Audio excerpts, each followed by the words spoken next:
சமாதானம் இல்லை பிரியமானவர்களே.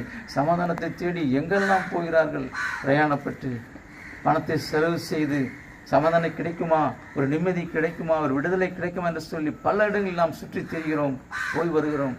ஆனாலும் போகும்போதெல்லாம் சமாதானம், போகும்போதெல்லாம் ஒரு மன மகிழ்ச்சி. ஆனால் வீட்டுக்கு வரும்போது அதே துக்கம், துயரம், வேதனை. இது எப்பொழுது மாறும், இது எப்பொழுது தீரும், இது எப்பொழுது முடிவு கொண்டு என்று சொல்லி நாம் கலங்கி கொண்டிருக்கிறோம், திகைத்து கொண்டிருக்கிறோம். இயேசு கொள்கிறார், உங்கள் இருதயம் கலங்காமலும் திகையாமல் இருப்பதாக, உங்கள் துக்கங்களை சந்தோஷமாய் மாற்றும்படி இதோ நான் வந்திருக்கிறேன், நான் உங்களை அழைக்கிறேன் என்று சொல்கிறார். பிரியமானவர்களே, உங்கள் கண்ணீருக்கு பதில் உண்டு, நிச்சயமாக முடிவு உண்டு, நம்பிக்கை வீண் போகாது. உங்கள் கண்ணீரெல்லாம் கழிப்பாக மாற்ற ஆண்டவராகிய இயேசு உங்களை தேடி வந்திருக்கிறார். இன்றைக்கு உங்கள் இதயமாகி கதவை தட்டி கொண்டிருக்கிறார். பிரியமானவர்களே, உங்கள் கதவை திறந்து அவருக்கு இடம் கொடுங்க. ஆண்டவராகிய இயேசு கிறிஸ்து உள்ளத்தில் வரும்பொழுது ஒரு தேவ சமாதானம், எல்லா புத்திக்கும் மேலான ஒரு தேவ சமாதானம் உலகத்தை ஆட்கொள்ளும்.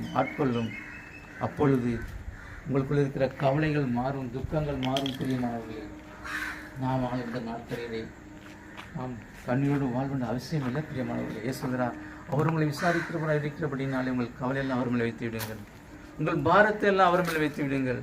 வருத்தப்பட்டு பாரம் சுமக்கிறவர்களை நீங்கள் எல்லோரும் என்னிடத்தில் வாருங்கள், நான் உங்களுக்கு இளைப்பாறுதலை கொடுப்பேன், சமாதானத்தை கொடுப்பேன், உங்கள் துக்கங்களை சந்தோஷமாய் மாற்றுவேன் என்று இயேசு கிறிஸ்து உங்களை தேடி வந்திருக்கிறார்.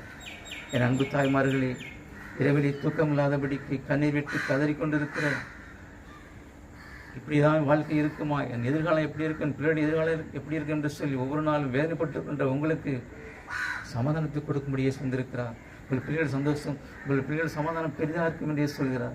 உங்களுடைய பிள்ளைகளின் வாழ்வை காண்பீர்கள் என்று இயேசு உங்களை அழைக்கிறார். பிரியமானவர்களே, அவருக்கு வழிகளை ஒப்புக் கொடுங்க, அவர்கள் நம்பிக்கையாக இருங்க.